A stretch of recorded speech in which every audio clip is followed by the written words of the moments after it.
صلاحیتوں کا انتخاب بھی نہیں ہو سکتا. تنظیمی ادارتی ذمہ داریوں کا تعلق ہدف کے ساتھ ہے.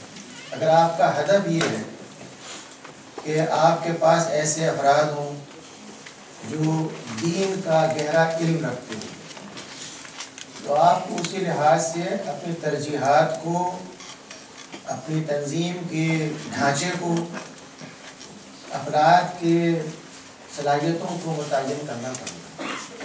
گویا پہلی چیز جو تعین کرنے کی ہے کمپیٹنسی صلاحیتوں کے حوالے سے وہ یہ ہے کہ جو بھی تحریک یا تنظیم اس بارے میں غور کر رہی ہے اس نے اپنا ہدف اور مقصد کیا طے کیا ہے. یہ اس کا تعین کرے گا، اس کے ویژن کو اور منزل کو طے کرے گا. دوسری چیز یہ ہے کہ کوئی بھی تنظیم یا تحریک چاہے وہ اپنا اسلام کے تخصص برقرار رکھتی ہو یا غیر اسلامی تشخص رکھتی ہو، اس کے ضروری ہوگا کہ وہ اپنی ترجیحات کا تعین کرے. ترجیحات کیا ہیں، اولویات کیا ہیں، وہ کہاں تک کچھ چیزوں کو جو چاہے فوری ہو مؤخر کرنا چاہتی ہے، کچھ چیزوں کو جو فوری نہ ہو زیادہ اہمیت دیتی ہے. بالعموم ایک صورتحال یہ پیدا ہوتی ہے کہ آپ کسی بھی تنظیم میں ہو یا تحریک میں ہو اور آپ کے سامنے ایک فوری مسئلہ یہ آتا ہے کہ فلاں مقام پر ایک آگ بھڑک اٹھی، آپ چاہتے ہیں اس آگ کو فوراً بجھا دیا جائے کیونکہ فوری مسئلہ ہے. لیکن وہ آگ اٹھی کیوں ہے، اس کے پیچھے کیا عوامل ہیں، اس کا آغاز کہاں سے ہو رہا ہے. اور بالعموم یہ ہوتا ہے کہ تحریکات اور تنظیمات جو فوری اہداف ہوتے ہیں ان میں الجھ کے رہ جاتی ہیں، اور اس بنا پر ان کی جو ایک بنیادی کمپیوٹر یا صلاحیت کی ضرورت ہے کہ وہ ترجیحات میں تفریق کر سکیں، اس میں تعین کر سکیں کہ ہمیں فوری طور پہ جو معاملہ درپیش ہے کیا اسی کا حل، سارے مسائل کا حل ہے، یا اس کی جڑ میں جو مسائل ہیں ان کو ہمیں دور کرنے کی ضرورت ہے.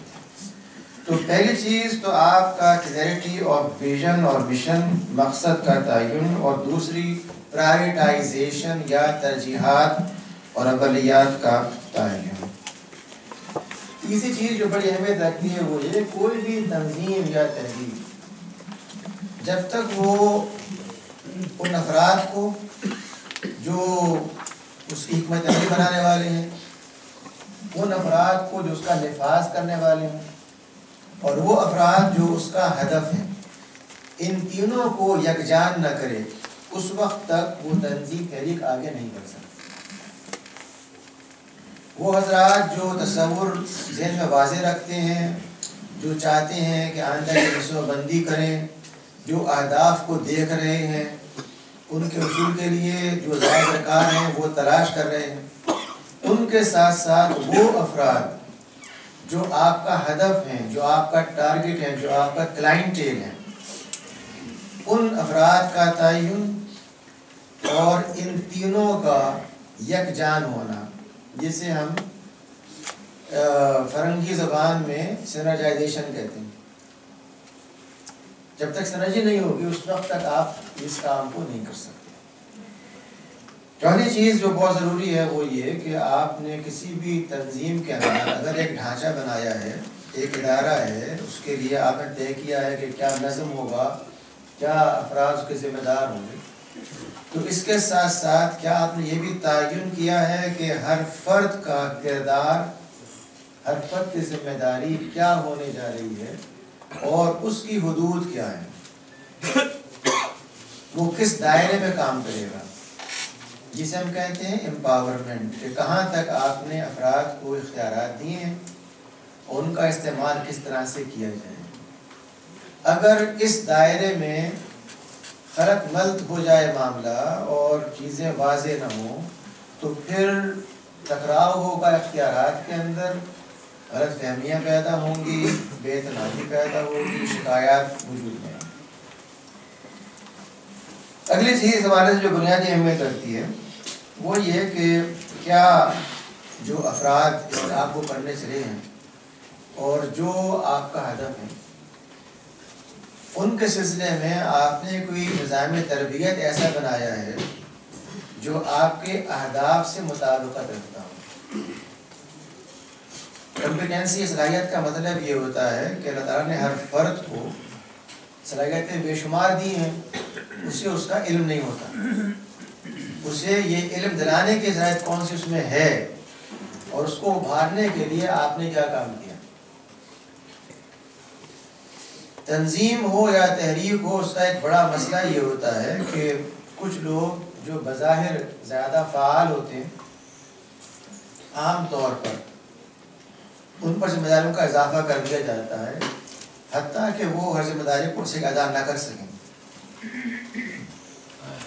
اور یہ خود ایک سنڈروم بن جاتا ہے، ایک مرض بن جاتا ہے، جس میں کچھ افراد سمجھ لیے جاتے ہیں کہ وہ انڈسپینسیبل ہیں، لازمی ہیں، اور وہی یہ کام کر سکتے ہیں، چنانچہ وہی چہرے، وہی افراد ہر ذمہ داری کے لیے نامزد کیے جاتے ہیں، اور آخر کار ان سب کا آپ احتساب کرتے ہیں کہ آپ نے کام کیوں صحیح نہیں کیا۔ گویا اس بات کا تعین ہونا چاہیے کہ جو آپ افراد کو ذمہ داریاں دے رہے ہیں وہ کہاں تک اس کو ادا کر سکتے ہیں، اور اس میں کیا آپ یہ چاہتے ہیں کہ ایکسیلنس ہو، نقطۂ کمال تک وہ کام کیا جائے، یا اس کام کو محض نقطہ دیا جائے، ٹال دیا جائے۔ گویا نظام تربیت میں آپ نے کہاں تک یہ گنجائش رکھی ہے کہ ان صلاحیتوں کو جو ہر فرد میں پائی جاتی ہیں کہاں تک ابھارا جائے، کس مقام پر ان کو لا کر کے بقیہ افراد کو ان کے ساتھ لگا کر کے تربیت کے مواقع فراہم کیے جائیں، اور اس طرح سے آپ کا جو کریٹو ماس ہے اس میں آپ اضافہ کریں۔ اس سلسلے میں کچھ چیزیں خاص طور پہ ان تنظیمات اور تحریکات کے لیے بنیادی اہمیت رکھتی ہیں جو اپنے ساتھ اسلام کو وابستہ کرتی ہیں۔ جب بھی ہم یہ کہتے ہیں کہ اسلامی اطباء کی تنظیم، اسلامی ساہوکاروں کی تنظیم، اسلامی اساتذہ کی تنظیم، تو اس میں ایک بنیادی عنصر شامل ہو جاتا ہے کہ اس تنظیم یا اس تحریک کے حوالے سے آپ نے اسلام کے حوالے سے افراد کو کتنا تیار کیا ہے، یعنی اسلام کا فہم، اسلام پر عمل، یہ دو چیزیں کہاں تک اس کے اندر شامل کی گئی ہیں۔ جب تک ان دو پر آپ توجہ نہیں دیں گے وہ ان کی صلاحیتیں ابھر نہیں سکتی۔ کمپیٹنسی کا مطلب یہ ہے کہ اگر کوئی تحریک کہتی ہے کہ وہ اسلامی اطباء کی تنظیم ہے تو اس کا ہر طبیب اسلام کے حوالے سے کم از کم یہ جانتا ہو کہ حلال و حرام کا دائرہ کیا ہے، کہاں چیزیں حلال ہیں اور کہاں پہ حرام ہیں، اور کہاں پہ درمیان میں کچھ چیزیں مکسڈ ہیں، متشابہ ہیں، ان سے بچنا ہے نہیں بچنا ہے، کیا کرنا ہے۔ یہ معاملہ محض حرام کھانے یا پینے کا نہیں ہے، بلکہ یہ ان تمام معاملات کا ہے جو ایک طبیب کو پیش آتے ہیں۔ وہ ایک پیشنٹ کی معلومات کا محفوظ رکھنا ہو، اس کے لیے مرض کا تشخیص کرنا ہو، اس کے لیے وقت کا تعین کرنا ہو، اس کا کوئی فالو اپ کرنا ہو، اس کے لیے کوئی امتحانات تجویز کرنے ہو کہ فلاں ٹیسٹ ہونے چاہیے۔ یعنی حلال و حرام کا معاملہ جو ہے وہ محض گوشت اور پانی کی حد تک نہیں ہے، بلکہ اس کو یہ پورا شعور جب تک نہیں ہوگا اور وہ آپ سے وابستہ ہو جائے گا تو یہ ایک جوڑ مناسب نہ ہوگا اس کا آپ کے ساتھ، بلکہ وہ آپ سے ایک الگ چیز رہے گا۔ تو پہلی چیز جو اسلامی تحریکات تنظیمات کے حوالے سے ہے وہ ان کے اندر اسلام کے حوالے سے تعلیم اور عمل کا یکساں طور پر موجود ہونا۔ دوسرے، ان کا اپنی زندگی کے حوالے سے یہ طے کرنا کہ کیا ہدف یہاں کی کامیابی ہے یا آخرت کی کامیابی۔ جو بھی معاملات کیے جا رہے ہیں وہ مالی ہوں، افرادی ہوں، بین الافرادی ہوں، ان کے اندر کیا آپ کے سامنے بنیاد ہے۔ جو کام بھی آپ کر رہے ہیں، اگر آپ سفر کر رہے ہیں، اگر آپ کوئی مالی انفاق کر رہے ہیں، اگر آپ کے ساتھی کے لیے کوئی فیور کر رہے ہیں، تو کیا اس کی بنیاد آخرت ہے یا اس کی بنیاد اس سے کوئی یہاں معاوضہ لینا ہے؟ اور خود اپنے حوالے سے کیا کچھ بعض معاوضے حاصل کرنے ہیں یا اس کام کو اللہ کے لیے کرنا ہے؟ جب تک یہ چیز واضح نہیں ہوگی اس وقت تک آپ کمپیٹنسیز کے حوالے سے جتنے بھی گرو پائے جاتے ہیں آج تک مینجمنٹ سائنس کے، ان سب کے خلاصے پڑھ ڈالیں، فائدہ کچھ بھی نہیں ہوگا۔ ان سب کی بنیاد محض ایک ہے، اور وہ یہ کہ ان کا جو کلائنٹیل ہے وہ کیا چاہتا ہے۔ جتنا مینجمنٹ سائنس فلسفی ہے اس کے گرد گھومتی ہے کہ جو آپ کا کلائنٹ ہے وہ کیا توقع رکھتا ہے، اور اس کے لیے آپ کو چہرہ کون سا بنانا ہے، زبان کون سی استعمال کرنی ہے، پیکیجنگ کون سی کرنی ہے، گفتگو کس طرح کی ہونی چاہیے، اسے کتنا وقت دینا ہے، ہر چیز کا مرکز ہدف صرف ایک ہے۔ کیا ہمارا ہدف بھی محض کلائنٹ ہے یا آخرت کامیابی؟ جب تک یہ بات مستحضر نہ ہو اور ہمہ وقت اس کے اوپر آدمی کا متوجہ نہ ہو، اس وقت تک یہ نہیں ہو سکتا کہ جو صلاحیتیں آپ چاہتے ہیں ابھریں وہ ابھر سکیں۔ ایک شخص کیوں طاقت بیان پیدا کرے گا؟ اس لیے کہ لوگ اس کے اوپر تالیاں بجائیں، نعرے لگائیں، کہیں کہ بڑا اچھا خطیب ہے، یا اس لیے کرے گا کہ وہ اللہ تعالیٰ کے دین کی بات پہنچانے کے لیے اچھا اظہار کر سکے، اور یہ اس لیے کرے کہ اسے آخرت میں کامیابی ہو۔ صلاحیت کا تعلق، کمپیٹنسی کا تعلق اس چیز کے ساتھ ہے کہ آپ کس حد تک اس کو اللہ کے لیے کر رہے ہیں۔ حدیث میں کیوں آتا ہے کہ وہ شخص جو قرآن کریم کو دقت کے ساتھ پڑھتا ہے اس کا اجر بہت زیادہ ہے اس کے مقابلے میں جو فرض قرآن پاک کو پڑھتا ہے۔ اس کا یہ تعلق اللہ تعالیٰ کے ساتھ اس لیے پیدا ہو رہا ہے کہ اسے اس کی فکر ہے، مجھے اس کلام کو پڑھنا ہے، توجہ کے ساتھ صحیح انداز سے پڑھنا ہے، اس کے لیے وہ کوشش کرتا ہے، باوجود اس کے کہ اس کے زبان میں ککلاہٹ ہے، اس میں ہچکچاہٹ ہے، اس میں دقت ہے۔ گویا کمپیٹنسی کا تعلق محض ان چیزوں کے ساتھ نہیں ہے جو آپ کو ایک فہرست میں مل جاتی ہیں، وہ پیٹر ڈریگر ہو، اسٹیفن کوے ہو، پیٹر سنگھی ہو، فلاں ہو، جنہوں نے سب کچھ آپ کے لیے بنا کے رکھ دی ہیں، کتنی ہیبٹس کس کے لیے کیا ضروری ہے، اور اس کو پڑھنے کے بعد ہم یہ سمجھیں کہ یہ ہم نے اختیار کر لی تو اب سارے مسائل تنظیمی، ادارتی، مالی حل ہو جائیں گے، اور HR کے جو ہمارے مسائل ہیں ان کا حل نکل آیا ہے۔ یہ چیز ہماری سادہ لوہی تو ہو سکتی ہے، مسائل کا حل نہیں ہو سکتا۔ تو جو دوسری چیز بڑی اہم ہے وہ یہ، تیسری چیز یہ کہ افراد کے اندر جو آپ کے ساتھ ہیں ان کا اس انداز پہ انوالومنٹ جو قرآن کریم کی اس آیت کا اصل مقصد ہے، جہاں کہا گیا ہے کہ اپنے ماں کو مشاورت سے طے کرو۔ مشاورت کا مطلب محض یہ نہیں ہے کہ آپ نے کسی کو فون کر کے یا محض شورا کے افراد سے یا عملہ کے افراد سے یا اس میں سے بھی چند گنے چنے افراد سے ایک بات کر کے ایک فیصلہ نافذ فرما دیا، بلکہ اس کا مطلب یہ ہے کہ آپ کس طرح سے لوگوں میں اونرشپ ڈیولپ کرتے ہیں۔ اس اونرشپ کے بغیر کوئی کام آگے نہیں بڑھ سکتا۔ مشاورت کا مطلب یہ ہے کہ ان مسائل کے بارے میں لوگوں کو معلوم ہو جو مشورہ طلب ہیں، اور یہ معلوم ہو کہ اس کا حل یہ کیوں کیا جا رہا ہے تاکہ وہ اسے اون کر سکے۔ ایک بہت بڑا خلیج کا معاملہ پیدا ہو جاتا ہے انتظامیہ کے درمیان اور تنظیم کے افراد کے درمیان، اسی بنا پر کہ لوگ یہ سمجھتے ہیں کہ جو لوگ مکر سے بیٹھے ہوئے ہیں وہ خیالی قلعے بنا رہے ہیں، انہیں کچھ نہیں پتا کیا ہو رہا ہے، میں احکامات آ رہے ہیں ان کی صرف پیروی کرنی ہے، حکمت کیا ہے، وجہ کیا ہے، کیوں کہا جا رہا ہے، کسی کے علم میں نہیں ہوتا۔ تو جو تحریکات اپنے آپ کو اسلامی ہونے کا دعویٰ کرتے ہیں تو یہ بہت ضروری ہے کہ وہ اس پہلو پر غور کرے کہ کہاں تک انہوں نے یہ اونرشپ شورائیت کے ذریعے پیدا کی ہے، اور ان کے معاملات کے اندر افراد کی رائے کا کتنا حصہ ہے۔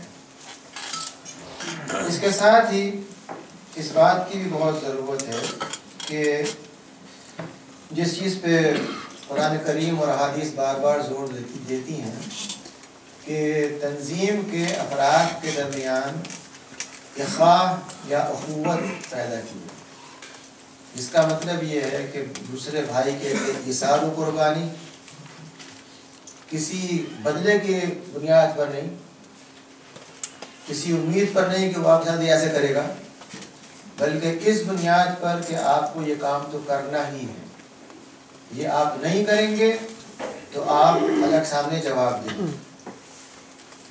حدیث کیوں کہتی ہے بار بار کیا وہ چاہیں جو اپنے چاہتے ہیں اپنے بھائی کے لیے؟ کیوں یہ کہا جاتا ہے بار بار کہ آپ صلہ رحمی کریں؟ کیوں یہ کہا جاتا ہے بار بار کہ آپ ایک دوسرے کے لیے ڈھال بنیں وغیرہ وغیرہ؟ ان تمام مقامات پہ غور کرنے سے معلوم ہوتا ہے کہ کسی بھی تنظیم میں جو صلاحیتیں آپ کو پیدا کرنی ہیں ان کی بنیاد وہ اقدار ہوں گی جو دین نے ہم کو فراہم کی ہے۔ اس میں خاص طور پر یہ جو اخوت کا معاملہ ہے، اس کے بغیر وہ چیز نہیں ہو سکتی۔ اگلی چیز جو بنیادی اہمیت رکھتی ہے وہ جو بھی افراد کسی تحریک تنظیم سے وابستہ ہوں ان کا مستقبل کے حوالے سے پر امید ہونا، اور جو کامیابیاں حاصل ہوئی ہیں ان پر فخر و ناز نہ کرنا۔ ہم کہتے ہیں کہ ہم نے اتنے افراد تک دعوت پہنچا دی، اتنے افراد کو ممبر بنا لیا، لیکن کیا اگر آپ تناسب تلاش کریں ملک کے حوالے سے تو جو اچیومنٹ ہم نے کیا ہے اس کا کیا تناسب ہے مکمل آبادی کے ساتھ آپ کے اپنے شعبے میں؟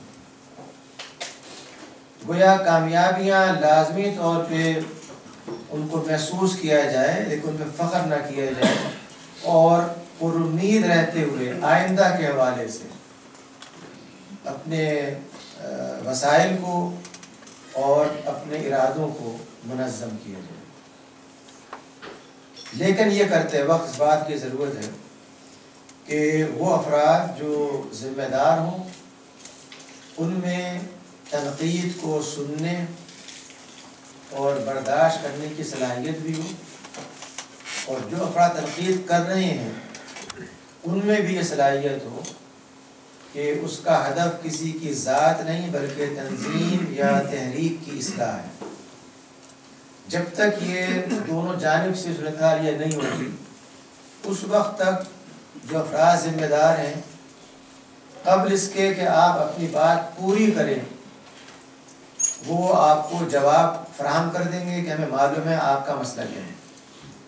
یہ اس بات کی علامت ہے کہ آپ میں نہ تحمل ہے نہ آپ مسئلے کا حل کرنا چاہتے ہیں۔ تحمل کا مطلب یہ ہے کہ جب آپ کے سامنے ایک مشکل پیش کی جا رہی ہے اس مشکل کو پورا سنیے، سننے کے بعد اس پر غور کر کے کسی رائے کا اظہار، اور یہ گویا کہ ایک قسم کے حقوق کی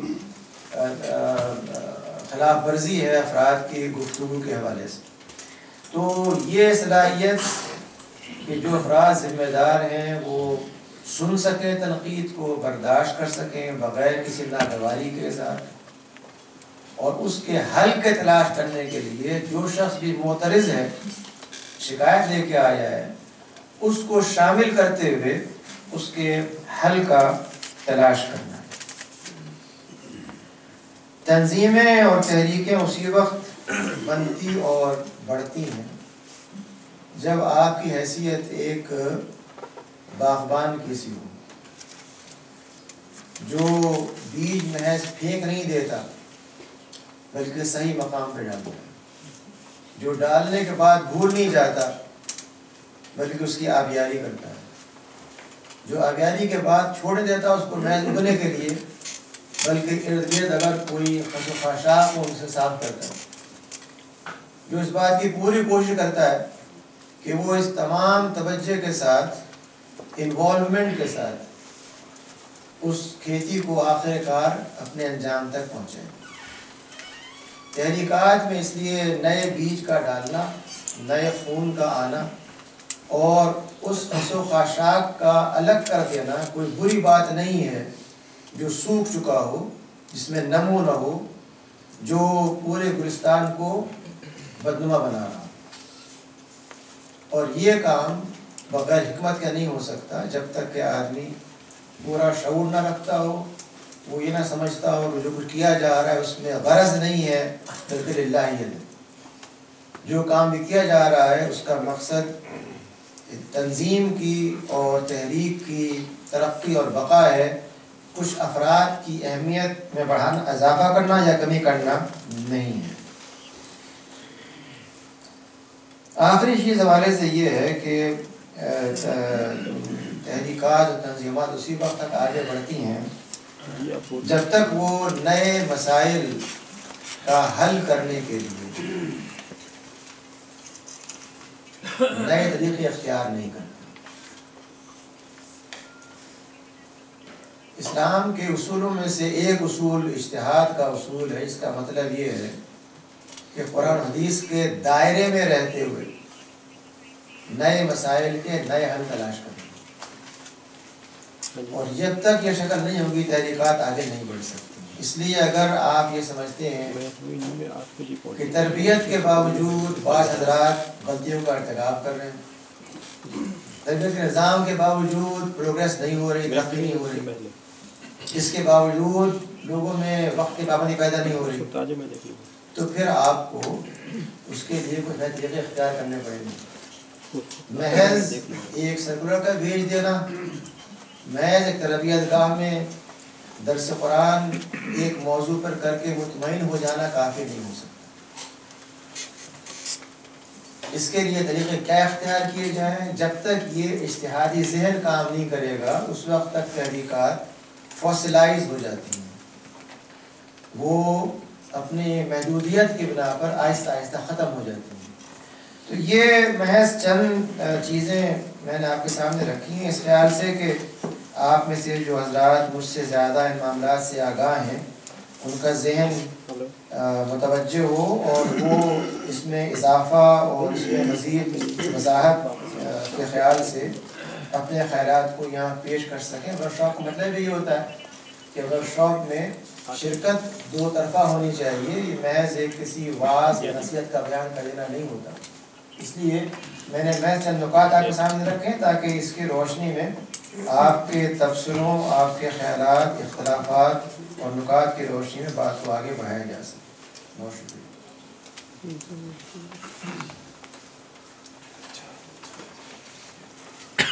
کوئی اضافے اور ایسے پہلو جو آپ چاہتے ہو اس کے مزید گفتگو؟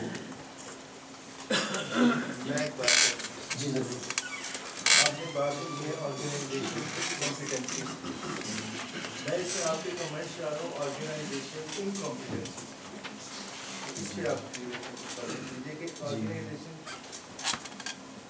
دیکھیے ایسا ہے کہ انکمپیٹنسی کا مطلب یہ ہے کہ کوئی بھی تنظیم جو بعض دعوے یا کلیمز کرتی ہے وہ کہاں تک اس میں ناکام رہی ہے. اگر ہم یہ کہتے ہیں کہ ہم ایک فکری تنظیم ہیں اور ہم فکر فراہم نہیں کر رہے، اگر ہم یہ کہتے ہیں کہ ہم ایک فنی تنظیم ہیں اور ہم فنون ٹیکنالوجی فراہم نہیں کر رہے. دوسرا پہلو یہ ہے کہ جو ہمارے ٹارگیٹس ہیں ان ٹارگیٹس کو ہم کہاں تک حاصل کر سکیں. کسی بھی تنظیم کے لیے ضروری ہوتا ہے کہ وہ اپنے قریب المیعاد، طویل المیعاد اہداف کا تعین کرتی ہے، اور اگر وہ سارے اہداف نہیں حاصل ہو رہے تو اسے اعتراف کرنا چاہیے کہ اس میں صلاحیت نہیں ہے. صلاحیت کا مطلب یہ ہے کہ آپ ان اہداف کے حصول کے لیے جو وسائل، جو مدارج، جو ترجیحات، جو افرادی قوت درکار ہے وہ آپ حاصل کر سکیں. اگر وہ آپ پیدا نہیں کر پا رہے تو لازمی آپ انکمپیٹنٹ ہیں، ناکام ہیں، چاہے کتنے علامہ کیوں نہ ہو، فرق نہیں پڑتا اس سے. گویا کسی بھی تنظیم کو طے کرنا پڑے گا کہ اس نے اپنے لیے کیا چیز طے کی، اس کا دستور یہ بتائے گا اس کی جو پالیسیز اسٹیٹمنٹ ہوں گے وہ یہ بتائیں گے، اس کا مشن اسٹیٹمنٹ بتائے گا، اس کا جو اپنے بارے میں تصور ہے جسے ہم کہتے ہیں مشن اسٹیٹمنٹ وہ بتائے گا. آپ کا مشن اسٹیٹمنٹ یہ ہے کہ آپ کو عوام الناس تک اس لیول کی معلومات پہنچانی ہے، اور نہ عوام الناس تک نہ اس لیول تک ایک کام کیا گیا تو انکمپیٹنسی. لیکن یہ کہاں پائی جاتی ہے؟ کیا یہ پلانرز کے اندر، کیا یہ ریسورس موبلائزیشن کے اندر، کیا یہ ایچ آر انہینسمنٹ کے اندر، کیا یہ ٹائم مینجمنٹ کے اندر، کیا اس کا تعلق ایلوکیشن کے ساتھ ہے؟ یعنی وہ سارے پہلو جو تجزیہ کرتے وقت سامنے آنے چاہیے، ان کو دیکھنے کے بعد ہی آپ طے کر سکتے ہیں انکمپیٹنس جو ہے وہ 90% ہے، 50% ہے، 5% ہے، 100% ہے. تو یہ چیزیں لنک ٹوگیدر ہے. ایسا نہیں ہے کہ محض ہم خیالی نقشے بنا کر طے کر لیں کہ کون کمپیٹنٹ ہوگا. یہ تو آپ کو طے کرنا پڑے گا کسی بھی تنظیم یا تحریک کے بنیادی اہداف کو سامنے رکھتے ہوئے، اس کے جو اچیویبل ٹارگٹس ہیں وہ سامنے رکھتے ہوئے، جب بھی آپ طے کر سکتے ہیں کہ وہ کہاں تک کامیاب یا ناکامیاب رہے گی. جی ڈاکٹر صاحب ایک کوشچن تھا. آپ نے آخر میں بات کی اشتہاد کے بارے میں اور نئے مسائل کو حل کرنے کے بارے میں. اصل میں اس ایشو کے اوپر ایک کافی ڈبیٹ موجود ہے کہ لمٹس کیا ہیں اور باؤنڈریز کیا ہیں اور کیسے اشتہاد کے اصول ڈیفائن کیے جائیں کہ جو بھی اوپینینز نکالے جا رہے ہیں وہ اسلامک اوپینینز ہی ہوں.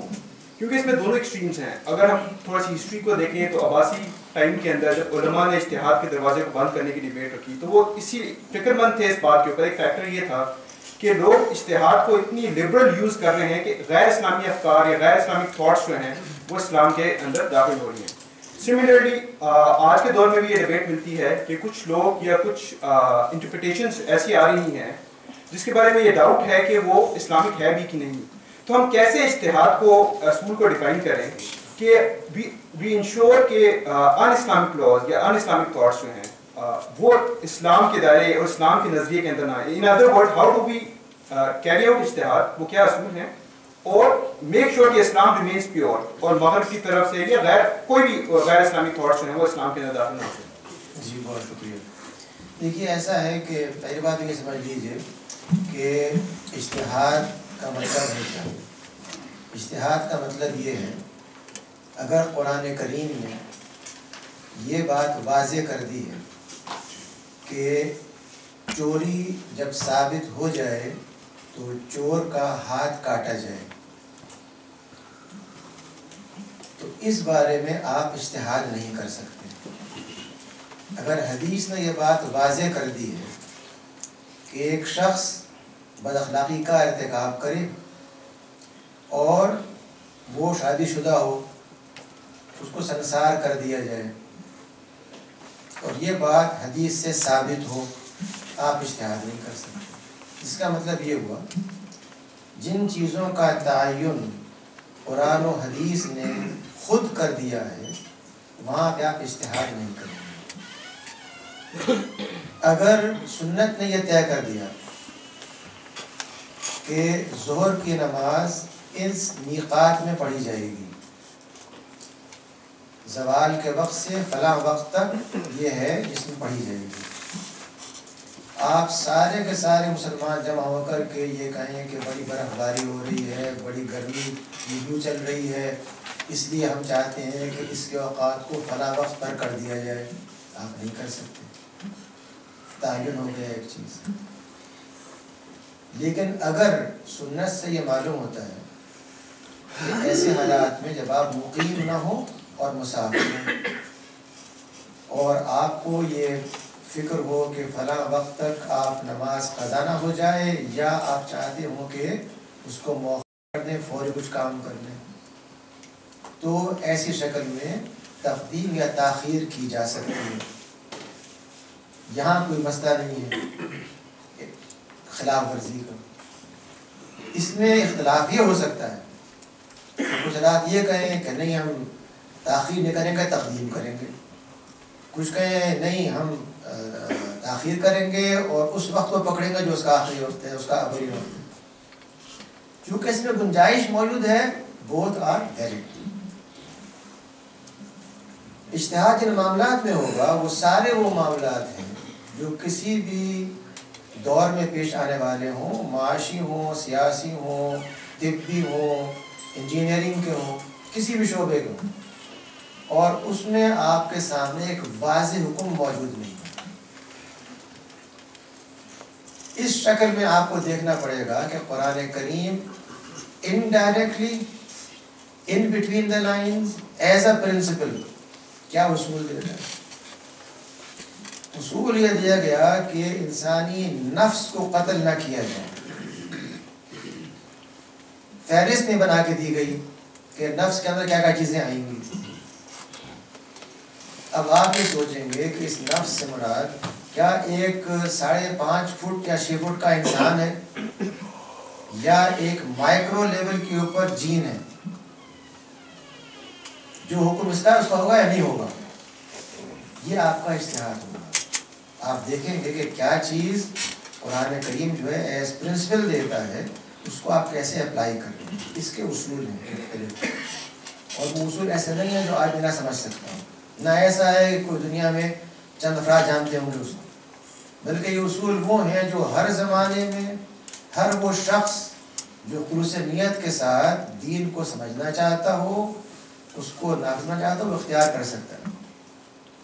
اگر آپ کو 5 سال پڑھانے کے بعد 1.5-2 سال کھنسا جاتا ہے کسی ہسپتال میں، پھر کہا جاتا ہے کہ اب جا کے آپ پریکٹس کر سکتے ہیں، کہیں پر آپ کو ایک نمبر ملتا ہے PMDC کی طرف سے کہ جاؤ کام کر لو، اس کے بغیر آپ نے کسی کے ساتھ بیٹھ کر کے معلوم کر لیا ہے کہ بخار ہو تو پیراسیٹامول دینی ہے، فلاں ہو تو فلاں دوا دینی ہے، آپ علاج شروع کر دیں، کوئی معقول کام ہوگا؟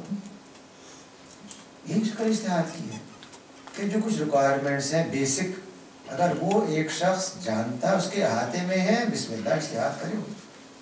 وہ میڈیکل ڈاکٹر ہو، انجینئر ہو، فارمیسسٹ ہو، کوئی فرق نہیں پڑتا. He must have that competency. اور وہ صرف یہ ہے کہ آپ کو قرآن کریم سے آگاہی ہو، حدیث سے آگاہی ہو، آپ کو یہ معلوم ہو کہ اس موضوع پر اس حوالے سے کیا دیگر فیصلے پہلے کیے گئے ہیں. آپ کو یہ معلوم ہو کہ جو کام آپ کرنے جا رہے ہیں اس کام کے مختلف جہتیں کیا ہیں. آپ کو اجتہاد فرمانا ہے بینکنگ پہ، جبکہ آپ نے بینک کی شکل نہیں دیکھی آج تک، اور آپ اجتہاد فرما دیں، کیا وہ اجتہاد مناسب ہوگا؟ گویا جو ایشو آپ ریز کر رہے ہیں اس ایشو کے بارے میں اس کو بیسک معلومات ہیں تو وہ اجتہاد کر سکتے ہیں. اب جو آپ کا آخری بات تھی کہ طے کون کرے گا، جتنے اجتہادات آج تک کیے گئے ہیں ان کی 3 شکلیں ہیں. ایک تو وہ جو اجماع بن گئے، امت نے اجماع کر لیا کہ یہ اجتہاد درست تھا، اس پہ ہم سب کا اتفاق. ایک وہ جو اختلافی ہے، جس میں کہ یہ رائے مانی گئی کہ یہ ہو سکتا ہے ایک حل، لیکن اس کا حل دوسرا بھی ہو سکتا ہے. تیسرے وہ جو رد کر دیے گئے، ان کا کوئی وجود نہیں. جن چیزوں کے آپ نے ذکر کیا کہ دور عباسی میں کچھ چیزیں ہوئیں، ان کو آج کوئی پڑھنا بھی پسند نہیں کرتا. جو زمانے میں بعض قیاسی مسئلے اٹھائے گئے، ان پہ بڑی عمارتیں بنائی گئیں، ان پہ رسائل لکھے گئے اخوان السطح کے خاص طور پر اور لوگوں کے بھی، انہیں آج کوئی نہیں پوچھتا کہ مسائل کیا تھے، رد کر دیے گئے. اس لیے یہ خیال کہ ہم گمراہ ہو جائیں گے، اجتہاد کیا کنفیوز ہو جائیں گے، درست نہیں ہے. امت مسلمہ کا ضمیر اور امت مسلمہ میں ایسے افراد کی موجودگی جو کلمہ حق کہنے کے لیے آمادہ ہوں، اس بات کی گارنٹی ہے کہ جو اجتہاد غلط ہوں گے وہ ختم ہو جائیں گے. اگر کوئی شخص ٹی وی پہ آ کے کوئی اعلان کر دیتا ہے، وہ اس کی دلیل نہیں ہے کہ وہ مقبول ہو گیا، وہ رد ہو جائے گا اپنے آپ اگر وہ درست نہیں ہے. ڈاکٹر صاحب، ایک آرگنائزیشن میں جو ایک ایشو آتا ہے تو آپ نے جیسے خود کہا کہ آرگنائزیشن لیول پہ ہے اور ایک پرسنل لیول پہ ویژن بھی کلیئر ہوتی ہے، کنوے بھی کافی حد تک ہو چکی ہوتی ہے، لیکن مینجمنٹ کے افراد اور دوسرے افراد کی کمٹمنٹ کا لیول وہ نہیں ڈیولپ ہو پاتا جو سکسیس کے لیے ایک بیسک انگریڈینٹ ہے. ایک منیمم کریٹیکل لیول نہیں ڈیولپ ہو پاتا. ان ساری باتوں کے ساتھ وہ پروسیس کمٹمنٹ ڈیولپ کرنے کے لیے اگر ہم ایک چیز پہ کلیئر ہیں وہ اس کے باوجود کوئی کلیئر روڈ میپ اس پہ آپ تھوڑی سی بات کریں. یہ کمٹمنٹ جو بھی ہوگا اس کا تعلق اس چیز سے ہے کہ جو افراد شامل ہوئے ہیں ان کے اپنے اہداف کیا ہیں. اگر ان کا ہدف اور مقصد یہ ہے کہ وہ اللہ کے لیے اس تحریک میں شامل ہو رہے ہیں تب تو اس بات کا پورا امکان ہے کہ اس میں اضافہ ہوگا. لیکن اگر کوئی الٹیریئر موٹیوز ہیں، لیڈرشپ کا ایک مرض ہوتا ہے، اہمیت کا ایک مرض ہوتا ہے، دانشوری کا ایک مرض ہوتا ہے کہ کوئی نئی بات فرما دی اور لوگ اشش کر رہے ہیں میں دانشور ہو گیا.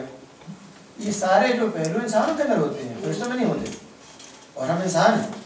تو اس لیے یہ ایک سب کو خود طے کرنا پڑے گا کہ جو کچھ میں کر رہا ہوں یا چیزیں ہو رہی ہیں وہ کہاں تک اللہ تعالیٰ کے خوف کی بنا پر ہیں.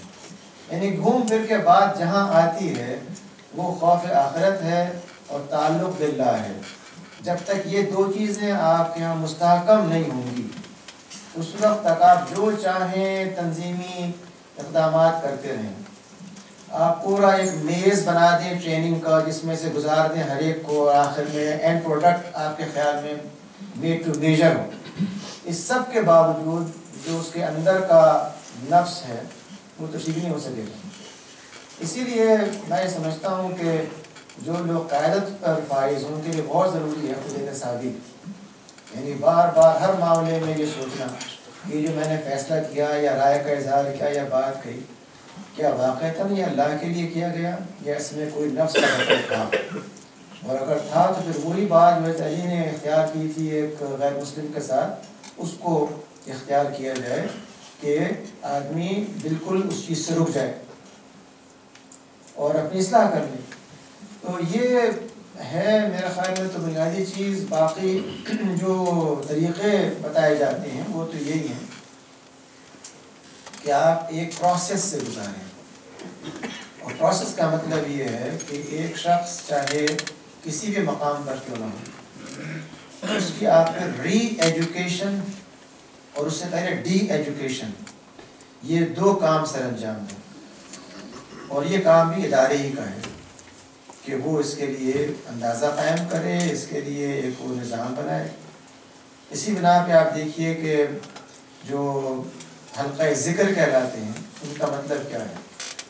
ان کا مطلب یہ نہیں ہے کہ ضربے لگائی جائیں بلکہ ذکر کا مطلب یہ ہے کہ جس بارے میں بھی آپ نے طے کیا ہے کہ یہ آپ کے اہداف ہیں یا آپ کا کام ہے اس کو تازہ کرنے کے لیے اللہ تعالیٰ سے تعلق جوڑنے کے لیے اس حوالے جائزہ لیا جائے.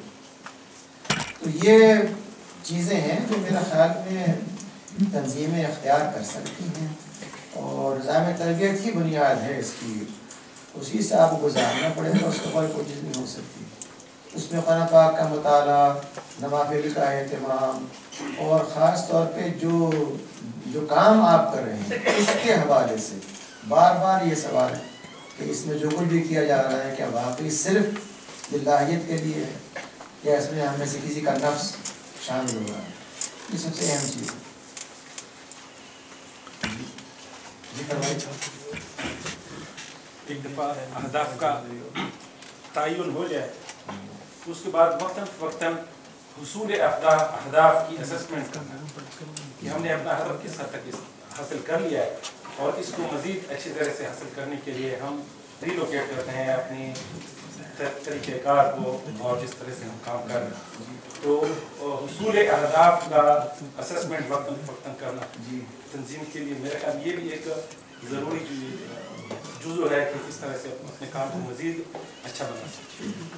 جزاک اللہ. آپ نے بہت صحیح بات کہی ہے اور یہی میرا خیال تھا کہ جو بہت سے پہلو میں نہیں کور کر سکا ہوں گفتگو میں خود بخود آ جائیں گے. اسے ہم فنی طور پہ کہتے ہیں SWOT انالیسس. یعنی آپ کی اسٹرینتھس، ویکنیسز، چیلنجز، تھریٹس، ان کا جائزہ.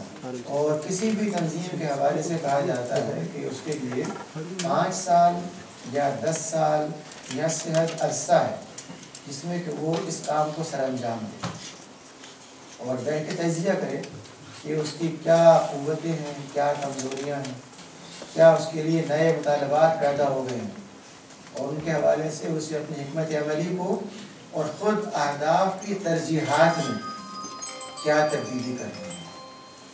اہداف تو آپ طے کریں نا سوچ کر کے، لیکن ترجیحات میں تو ہو سکتا ہے فرق ہو، اور اس بنا پر جب تک یہ نہ کیا جائے تنظیمیں آگے نہیں بڑھ سکتی. آپ کی بات صحیح ہے. موٹیویشنل فیکٹرز ہیں ڈفرنٹ، کیا وہ آرگنائزیشن کمپیٹنسی میں کوئی اثر انداز ہوتے ہیں امپلائیز کے لیے؟ جی لازمی طور پہ مجھے اللہ سبحانہ و تعالیٰ اگر بعض چیزوں کے حوالے سے کہتے ہیں کہ وہ بعض کا بدلہ بڑا اچھا دیں گے، بعض کی سزا دیں گے، تو انسان کیوں نہیں یہ کر سکتا. اب یہ کہ وہ موٹیویشن آپ کا محض مانیٹریلی ہے، وہ ذمہ داری کے لحاظ سے ہے، امپاورمنٹ کے لحاظ سے ہے، کس لحاظ سے ہے، یا وہ محض اس حد تک ہے کہ آپ کسی بھی معاملے میں کسی فرد کو وہ مقام دے رہے ہیں جو فیصلہ کن افراد کا ہوتا ہے. یہ موٹیویشن ہے، اتنا اہمیت کا دیا جانا. تو اس کے شکلیں مختلف ہو سکتی ہیں، لیکن لازمی طور پہ کسی بھی تنظیم کے اندر موٹیویشن کا ہونا بہت ضروری ہے. آپ کو کس کے بارے میں؟ بھائی یہ تو موضوع آج کا نہیں ہے، کسی اور موقع پہ اگر بہتر ہوگا. جو موضوع اس وقت کا ہے اس پر گفتگو رکھیے. جی آپ نے اسلامک بینک کا نام لیا ہے، آپ نے جی بعد میں آپ کو دیکھ لیں گے اس پر. ایک سوال تھا فیما کی پالیسی کے حوالے سے کہ کیا ہماری دعوت کو ایکسپینڈ کرنے کے لیے اگر ہم professional bodies like P M A اور سی پی ایس پی کے الیکشنز کے اندر حصہ لیں انڈر دا بینر آف فیما، کیونکہ کوئی بھی اور ایک ایسی آرگنائزیشن نہیں ہے جو کہ آرگنائزڈ ہو، رینڈم گروپس تو ہیں بھی بلکہ وہ کھڑے ہو جاتے ہیں. اگر ہم اس طرح کریں تو کیا ہم میکسیمم لوگوں تک دعوت نہیں پہنچا سکیں گے؟ جو بھی آپ کا اپنا ادارہ ہے، جو آپ کی شورا ہے، عاملہ ہے، وہی کرے گی. اور ہونا یہی چاہیے کہ کسی بھی رکن کے ذہن میں جو تجویز آئے وہ اس کے فوائد لکھ کر کے پہنچا دے افراد تک، اور وہ اس پر غور کر کے طے کریں. میں سمجھتا ہوں کہ کوئی بھی تنظیم جو ہے وہ چاہے گی کہ اس سے کامیابی ہو، اور اگر آپ کے مجوزہ خیالات اس کے خیال میں مفید ہوں اس کو اختیار بھی کرے گی. یہ تو ان کے طے کرنے کا معاملہ ہے، اس میں کچھ بھی نہیں کہہ سکتا. محترم میں عرض کرنا چاہتا ہوں کہ ہماری جو اصل پیرنٹ تنظیم ہے میری مراد جماعت اسلامی ہے، 1941 سے بنی ہوئی ہے. اس کے بعد اس کی برادر تنظیمیں، سسٹر تنظیمیں بے شمار وجود میں آئیں. تو یہ سارے لیکچر جو تنظیم کے اوپر ہیں، تربیت کے اوپر ہیں، بے شمار اور موضوعات پر گزشتہ کئی سالوں سے سنتے چلے آ رہے ہیں. 40 سال سے میں بھی سن رہا ہوں. لیکن یہ سب کچھ اتنی بہترین قسم کی باتیں سننے کے باوجود، یہ سب کچھ جاننے کے باوجود بھی کیا آپ سمجھتے ہیں کہ ہم اپنی منزل کی جانب اس تیزی سے بڑھ رہے ہیں کہ جو ہمارے مقصد کا تقاضا تھا، یا درمیان میں کچھ ایسی خرابیاں اور بیماریاں آتی چلی جا رہی ہیں کہ دراصل ہم منزل کی جانب بڑھنے کی بجائے کچھ ایک جگہ اسٹیگنٹ واٹر کی طرح کھڑے ہیں، یا پیچھے کی جانب بڑھ رہے ہیں، یا اس کو مختلف گروپوں کے اندر تقسیم کر دینے سے کوئی منزل حاصل نہیں ہو رہی ہے. اور ہمارے مقابلے کچھ اور بھی لوگ ہیں جو یکا یک اٹھتے ہیں اور یکا یک منظر پر چھا جاتے ہیں، اور یوں لگتا ہے کہ جیسے دنیا اور قوم پوری انہی کے پیچھے چل رہی ہے. اس طرح کوئی ایسے اشتباہات دماغ میں پیدا ہو جاتے ہیں کہ بعض کا سوچنے پر انسان مجبور ہو جاتا ہے کہ کیا ہم کوئی درست طریقہ ہم نے اختیار کیے ہوئے یا ہمارے طریقے میں کوئی خرابی ہے. جی بہت شکریہ. عام طور پہ ایسا ہوتا ہے کہ تحریکات پیدا ہوتی ہیں، ان کی نشوونما ہوتی ہے، ان کی جوانی آتی ہے، اور پھر ہم سمجھتے ہیں ان کا بڑھاپا آ گیا. ایسا نہیں ہے. اگر کوئی تنظیم یا تحریک صلاحیت رکھتی ہے، اس کے اندر مقصد کی لگن اور تڑپ اور صداقت پائی جاتی ہے، تو وقت کے ساتھ وہ بری نہیں ہو جاتی. بلکہ اس کی قوت میں اضافہ ہوتا ہے۔ ہوتا یہ ہے کہ چونکہ اس کے اثرات معاشرے مختلف طبقات میں پھیلنے لگتے ہیں، اور ہمارے سامنے یہ ہوتا ہے کہ جب تک سیاسی کامیابی نہ ہو، کامیاب نہیں ہوئی، ہم سمجھتے ہیں کہ تو وہیں کھڑے ہیں جہاں پہ کھڑے ہوئے۔ مجھے یہ بات ہے کہ تحریک اسلامی قائم ہوئی، آپ نے دیکھا 1947 کا، تو جو 73-75 افراد تھے ان کے مقابلے میں عددی طور پر، ان کے مقابلے میں پیشوں اور شعبوں کے لحاظ سے، ان کے مقابلے میں اپنے اثرات کے لحاظ سے ملک اور ملک کے باہر، کیا تحریک کھڑی ہوئی ہے، پیچھے ہٹ گئی، یا کیا ہو گیا؟ آگے بڑھی۔ اور نہ صرف اس ملک میں بلکہ اس ملک کے باہر تحریک کے اثرات نے غیر معمولی نتائج پیدا کی ہیں۔ باقی یہ بات کہ بعض لوگ ریت کے بگولوں کی طرح سے اٹھتے ہیں اور ہم انہیں دیکھ بھی لیتے ہیں، لیکن بگولے بیٹھ بھی جاتے ہیں، ویسے ریت کے بگولے اٹھتے ہیں۔ کسی بھی چیز کا بظاہر کثرت میں ظاہر ہونا اس بات کی علامت نہیں ہے کہ وہ کامیاب بھی ہے۔ ہمارے ملک میں جو سیاسی ماحول پایا جاتا ہے اس میں کسی مظاہرے یا جلسے کے اندر افراد بنانے کے طریقے معلوم ہیں۔ ٹرکوں کے اوپر پیسے دے کر کے، مختلف ذرائع سے برادریوں کو ساتھ ملا کر کے، یہ چیزیں کوئی خفیہ نہیں ہیں۔ اس لیے جو لوگ ان کو استعمال کریں گے ان کی تعداد سے آپ پہ متاثر نہ ہوں۔ جو چیز دیکھنے کی ہے وہ یہ کہ کیا فی الواقع جو یہ دعویٰ کرتا ہے کہ اس کے پاس اتنی بڑی عوامی قوت ہے، اس کے پاس کوئی پروگرام بھی ہے، اس کے پاس کوئی تربیت بھی ہے، اس کے پاس کوئی ٹریک ہسٹری بھی ہے کوئی کام کرنے کی، یا یہ سب چیزیں تو خالی ہیں اور ایک بڑا بگولا آپ نے دیکھ لیا، اس کی بنا فیصلہ نہیں کیا جا سکتا۔ رہی یہ بات کہ تحریکات کے اندر جو پہلو چند آپ کے سامنے آئے ہیں اور بعض مواقع پہ اور پہلو کے سامنے لائے جاتے ہیں، میں سمجھتا ہوں کہ قرآن کریم جو انداز اختیار کرتا ہے وہ یہی ہے کہ بار بار خلوص نیت کے ساتھ ان چیزوں کا جائزہ لیا جائے جو آپ کی اسٹرینتھس ہیں اور جو ویکنیسز ہیں، اور ان سے سبق حاصل کیا جائے اور اس کے روشنی میں لائحہ عمل تبدیل کیا جائے۔ لائحہ عمل اور مقصد دو الگ چیزیں ہیں۔ مقصد تو آپ کا تبدیل نہیں ہوگا، لیکن لائحہ عمل کے اندر تبدیلی آنی چاہیے۔ اس لیے وہ جماعت اسلامی ہو، جیسا کہ آپ نے کہا وہ پیرنٹ باڈی ہے، یا دیگر تنظیمیں ہوں، اطباء کی ہو، انجینئرس کی ہو، دیگر رفاہی تنظیمات ہوں، اساتذہ کی ہوں، ان سب کا یہ فرض بنتا ہے کہ وہ اس مقصد کو سامنے رکھتے ہوئے جو لائحہ عمل ہے اس پہ لازمی اور بار بار غور کریں اور جائزہ لیں اور تبدیلی بھی کریں اس کے اندر، اور پھر اس کے لیے تعین کریں کہ ہم اتنے وقت کے بعد دوبارہ جائزہ لیں گے کہ ہم کتنا آگے بڑھے ہیں پیچھے ہٹے ہیں۔ اس کے نتیجے میں لازمی طور پہ وہ اعتماد بھی پیدا ہوگا جو آپ فرما رہے ہیں کہ کمی ہو گئی ہے، اور منزل بھی انشاءاللہ اس سے قریب آئے گی۔ جیسے ڈاکٹر جیسے ہماری تنظیم ہے ہم درس قرآن کرتے ہیں، ڈاکٹرس کی تربیتی ورک شاپس کرتے ہیں، تو ایز اے ڈاکٹر آپ ہمیں کیا تجویز کرتے ہیں کہ ہم جنرل پبلک کو کس طرح مدد ٹیچ کر سکتے ہیں، ان پہ کس طرح اثر انداز ہو سکتے ہیں؟ اس کی دو ہی شکلیں ہیں۔ تبلیغی جماعت جو ڈور ٹو ڈور جاتی ہے، ہم کس طرح سے مطلب انٹریکٹ کر سکتے ہیں جنرل پبلک سے؟ دیکھیے، آپ کا اپنے مریض کے ساتھ جو تعلق ہے وہ اس سے بہت زیادہ ہے جو ایک خطیب کا جمعے کے موقع پہ عوام سے ہوتا ہے۔ وہ ایک اجتماع سے خطاب کر رہا ہوتا ہے، آپ ایک فرد سے براہ راست مخاطب ہو جاتے ہیں۔ یہ جو 1 to 1 آپ کی گفتگو ہے اور طرز عمل ہے وہ یہ طے کرتا ہے کہ آپ کس حد تک اپنی دعوت کو اس پر اطلاق کر رہے ہیں اور کہاں تک اس تک پہنچا رہے ہیں۔ اس لیے جب ایک بیمہ کے رکن کے ذہن میں یہ بات تازہ ہوگی کہ اسے ہر مریض کے ساتھ